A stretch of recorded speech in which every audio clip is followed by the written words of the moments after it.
Assalamualaikum warahmatullahi wabarakatuh. Saya Aldo Fernandi Hendriansyah dengan NIM 2305113844, angkatan 2023, kelas B, Prodi Pendidikan Sejarah Universitas Riau.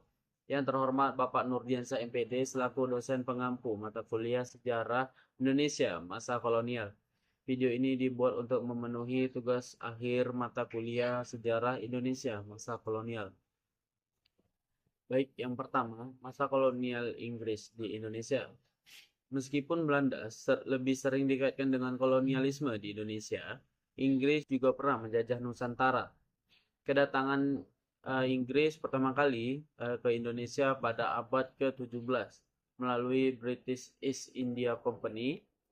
Mereka juga mendirikan sejumlah benteng dan pos perdagangan, terutama di wilayah Sumatera dan beberapa pulau lainnya.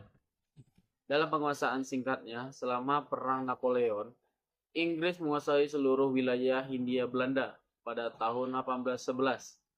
Gubernur Jenderal Stanford Raffles melakukan sejumlah reformasi selama masa pemerintahannya, termasuk melarang perbudakan dan memperkenalkan sistem pajak baru. Kembalinya Belanda. Setelah kekalahan Napoleon, Inggris mengembalikan Hindia Belanda kepada Belanda pada tahun 1816 berdasarkan Perjanjian London. Yang kedua, sistem tanam paksa dan ekonomi liberal. Sistem tanam paksa atau kultur stelsel adalah kebijakan pemerintah kolonial Belanda yang memaksa rakyat Indonesia menanam tanaman ekspor tertentu, contohnya kopi, teh, dan nila. Kebijakan ini diterapkan pada tahun 1830 dan bertujuan untuk meningkatkan pendapatan negara Belanda. Tujuan utama dari tanam paksa diterapkan untuk membayar utang Belanda dan meningkatkan pendapatan negara, dan memiliki dampak negatif yang menyebabkan penderitaan rakyat Indonesia karena mereka dipaksa bekerja keras di lahan mereka sendiri tanpa upah yang layak. Produksi pangan lokal menjadi terabaikan, menyebabkan kelaparan dan kematian. Ekonomi liberal. Setelah berakhirnya tanam paksa pada tahun 1870, Belanda mulai menerapkan sistem ekonomi liberal. Sistem ini memberikan lebih banyak kebebasan kepada pengusaha swasta untuk berinvestasi di Indonesia. Tetapi, banyak perusahaan Belanda yang tetap menguasai sektor-sektor penting ekonomi. Nah, yang ketiga, perlawanan melawan kolonial. Sejak kedatangan bangsa Eropa, Nusantara telah menjadi arena perebutan kekuasaan. Perlawanan rakyat pun tak terelakkan.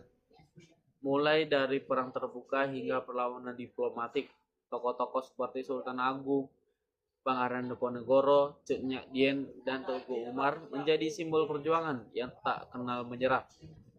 Semangat juang mereka menginspirasi generasi penerus untuk terus memperjuangkan kemerdekaan dan keadilan.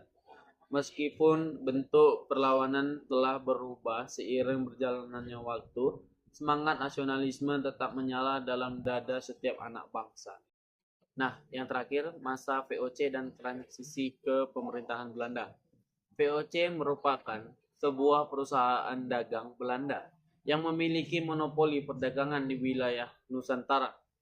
VOC didirikan pada tahun 1602 dan berperan penting dalam menjajah Indonesia. Adapun kebangkrutan VOC, akibat korupsi, persaingan dagang, dan biaya perang yang tinggi, VOC akhirnya bangkrut pada tahun 1799. Pada pemerintahan Belanda, setelah VOC bangkrut, pemerintah Belanda mengambil alih kekuasaan di Hindia Belanda. Pada awalnya, pemerintah Belanda masih memberikan otonomi yang cukup besar kepada para gubernur jenderal VOC. Nah, pada masa transisi dari masa VOC ke pemerintahan Belanda ditandai dengan perubahan sistem pemerintahan dan ekonomi. Pemerintah Belanda lebih sentralistik dan berusaha untuk meningkatkan pendapatan negara dari koloni-koloni mereka. Nah, sekian dari saya. Mohon maaf ada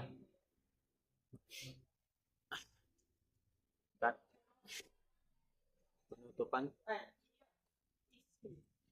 Baik, dengan begitu berakhirlah video saya. Mohon maaf apabila ada kesalahan dalam berbicara. Eh, dengan ini saya tutup. Assalamualaikum warahmatullahi wabarakatuh. Terima kasih telah menonton.